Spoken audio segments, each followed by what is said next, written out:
मैं रीता सिंह और आप देख रहे हैं केलांचल टाइम्स। आइए नजर डालते हैं आज की खास खबरों पर।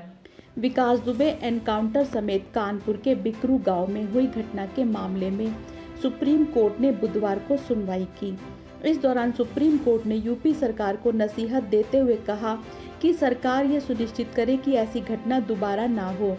कोर्ट में मामले की सुनवाई के दौरान चीफ जस्टिस की अध्यक्षता वाली खंडपीठ ने जांच समिति को भी अप्रूवल दिया। इस समिति में सुप्रीम कोर्ट के जज रहे बीएस चौहान और पूर्व डीजीपी केएल गुप्ता को शामिल किया गया है। यूपी सरकार ने अपने हलफनामे में कहा है कि जांच समिति में जस्टिस बीएस चौहान और पूर्व डीजी केएल गुप्ता को शामिल किया जाएगा और जस्टिस चौहान समिति की अध्यक्षता भी करेंगे। सुप्रीम कोर्ट ने इस जांच समिति को 2 महीने में इंक्वायरी पूरी करने का आदेश भी दिया है। सुनवाई के दौरान सुप्रीम कोर्ट ने इस बात पर भी हैरानी जताई कि विकास दुबे पर इतने मुकदमे दर्ज होने के बाद भी उसे जमानत क्यों दी गई। कोर्ट ने यूपी सरकार से रिकॉर्ड तलब किया और कहा कि विकास दुबे पर गंभीर अपराध के अनेक मुकदमे दर्ज होने के बाद भी वह जेल से बाहर था। यह सिस्टम की विफलता है।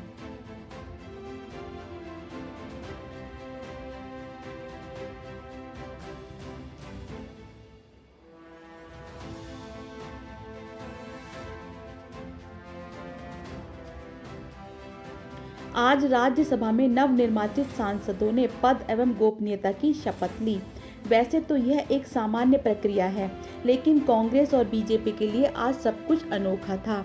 दरअसल कभी कांग्रेस के पूर्व अध्यक्ष राहुल गांधी के करीबी रहे ज्योतिरादित्य सिंधिया ने बतौर बीजेपी सदस्य राज्यसभा में शपथ ली।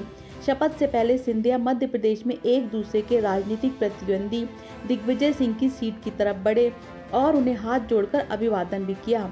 यही नहीं, उन्होंने कांग्रेस के वरिष्ठ नेता गुलाम नबी आजाद और मल्लिकार्जुन खड़गे को भी सलाम किया। दिग्विजय और कमलनाथ की जुगलबंदी के कारण ही कभी मध्य प्रदेश में सीएम पद से दूर रह जाने वाले सिंधिया की भावभंगिमा देखने लायक थी। दिग्विजय और कमलनाथ की जुगलबंदी के कारण ही कभी मध्य प्रदेश में सीएम पद से दूर रहने वाले सिंधिया की भावभंगिमा देखने लायक थी। बता दें कि मध्य प्रदेश में सिंधिया खेमे के 22 विधायकों ने इस्तीफा देकर वहां बीजेपी सरकार बनाने में अहम भूमिका निभाई थी। राज्यसभा के 61 नवनिर्वाचित सदस्यों में से करीब 45 सदस्यों ने बुधवार को शपथ ग्रहण लिया। इनसे पूर्व प्रधानमंत्री एचडी देवगौड़ा, एनसीपी प्रमुख शरद पवार, कांग्रेस नेता दिग्विजय सिंह और बीजेपी के भुवनेश्वर कलिता शामिल हैं। इस अवसर पर उपराष्ट्रपति एवं उच्च सदन के सभापति वेंकैया नायडू ने कहा कि देश के विधि निर्माता के रूप में आपका चुनाव हुआ है। अपने दायित्व के निर्वहन में आप सुनिश्चित करें कि सदन में आपका आचरण नियमों के अनुकूल हो, स्थापित मानदंडों के अनुरूप हो और सदन के बाहर आपका आचरण नैतिकता के मानदंडों के अनुसार हो। सदस्यों ने सोशल डिस्टेंसिंग के मानकों का पालन करते हुए शपथ ग्रहण किया।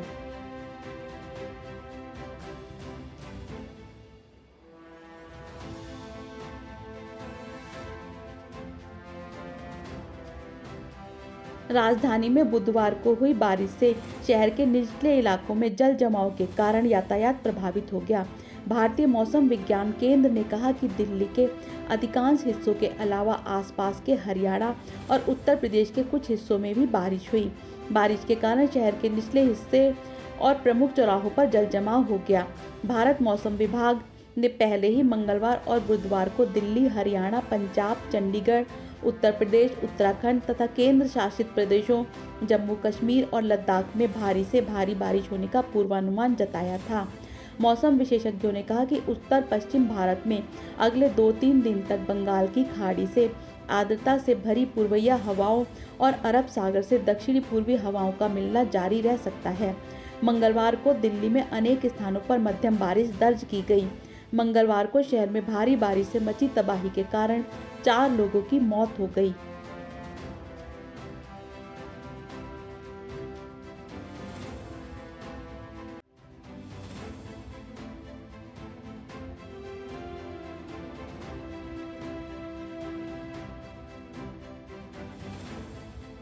उच्चतम न्यायालय ने बुधवार को कोविड-19 महामारी से उत्पन्न स्थिति के मद्देनजर फिलहाल न्यायालय कक्षों में सबकी उपस्थिति में मुकदमों की सुनवाई की संभावना से इनकार कर दिया।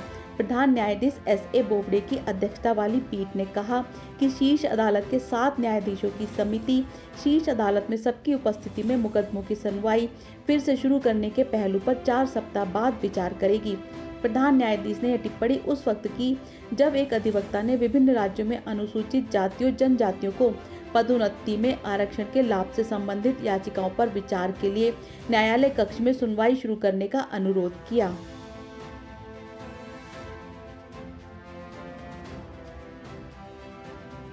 केंद्रीय अल्पसंख्यक कार्य मंत्री मुख्तार अब्बास नकवी ने बुधवार को कहा कि मुस्लिम महिला विवाह अधिकार संरक्षक कानून बनने के बाद से देश में 3 तलाक की घटनाओं में 82% से ज्यादा की कमी आई है। उल्लेखनीय है कि मुस्लिम महिला विवाह अधिकार संरक्षण विधेयक पिछले साल जुलाई में संसद के दोनों सदनों से पारित हुआ था। राष्ट्रपति रामनाथ कोविंद ने इस विधेयक को 1 अगस्त 2019 को मंजूरी दी थी और इसी के साथ यह कानून अस्तित्व में आ गया था। कांग्रेस और अन्य विपक्षी दलों पर निशाना साधते हुए मंत्री ने कहा कि 3 तलाक न संवैधानिक तरीके से ठीक था और न इस्लाम के तहत जायज था। फिर भी हमारे देश में मुस्लिम महिलाओं के उत्पीड़न से भरपूर गैर कानूनी, असंवैधानिक, गैर इस्लामिक कुप्रथा 3 तलाक वोट बैंक के सौदागरों के सियासी संरक्षण में फलता फूलता रहा।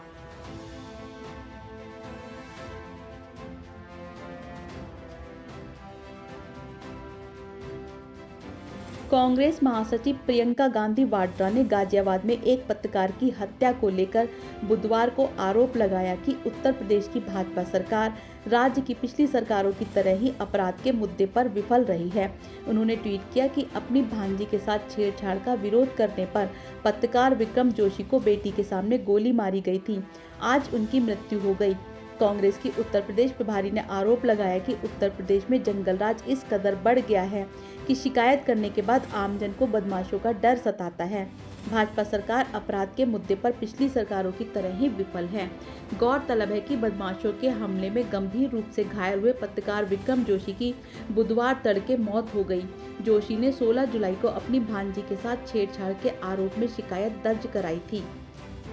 बदमाशों ने विजयनगर इलाके में सोमवार रात करीब 10:30 बजे पिटाई के बाद जोशी को गोली मार दी।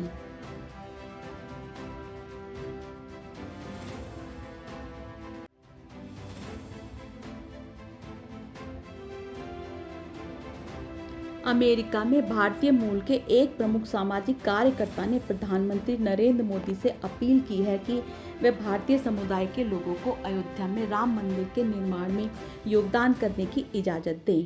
सामाजिक कार्यकर्ता एवं जयपुर फ्रूट USA के प्रमुख प्रेम भंडारी ने बताया कि पूरे विश्व में करीब 3.2 करोड़ प्रवासी भारतीय और भारतीय मूल के लोग हैं और उनमें से कई मंदिर निर्माण में योगदान करना चाहेंगे।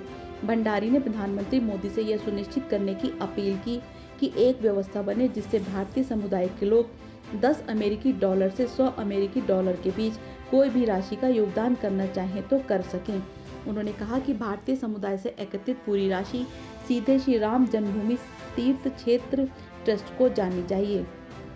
भंडारी ने कहा, मैं रामलला का भक्त हूँ और मेरी भी इच्छा है कि जिस मंदिर का निर्माण हो रहा है उसे मैं योगदान दूँ। और कई अन्य लोग भी हैं जो भारत में नहीं रह रहे हैं लेकिन वे मंदिर के लिए दान करना चाहेंगे। भंडारी ने कहा कि यह सुनिश्चित करने के लिए प्रावधान होना चाहिए कि इच्छुक प्रवासी भारतीय भी योगदान दे सकें। प्रधानमंत्री ने फरवरी में श्री राम जन्मभूमि तीर्थ क्षेत्र ट्रस्ट के गठन की घोषणा की थी।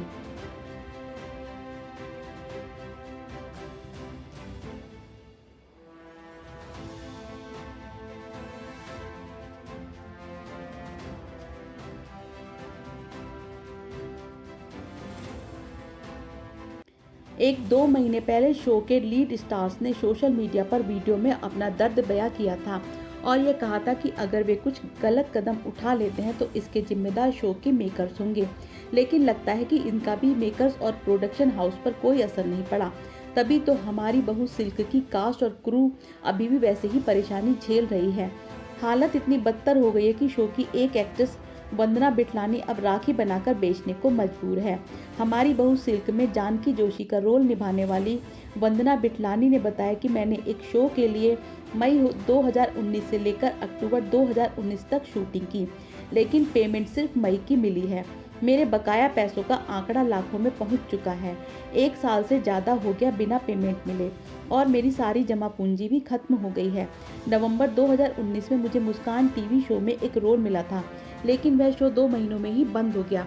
मुझे उसकी पेमेंट मिली थी, लेकिन वह कब तक चलती। हमारी बहू सिल्क की पूरी टीम ने अपने पैसे लेने के लिए हर संभव कोशिश की, लेकिन सारी मेहनत बेकार गई। टीम को सिर्फ 15 दिन की शूटिंग के ही पैसे मिले और उसके बाद उन्हें 1 रुपया भी नहीं दिया गया। हम शो के मेकर्स देवयानी राले, सुधांशु त्रिपाठी और ज्योति गुप्ता से पैसे देने के लिए विनती कर रहे हैं, लेकिन कोई फायदा नहीं हुआ। पिछले 5-6 महीनों से हम उनसे हमारे पैसे देने के लिए कह रहे हैं। उन्होंने दिलासा दी कि वे जल्दी ही पैसे दे देंगे, लेकिन अब तक तो ऐसा नहीं हुआ। अब तो उन्होंने हमारा फ़ोन भी उठाना बंद कर दिया है। हमारी तो छोड़ो, मेकअप आर्टिस्ट, जूनियर एक्टर्स और बाकी टेक्नीशियंस जो कि इतना कमाते भी नहीं हैं, उन्हें भी पैसे नहीं दिए गए।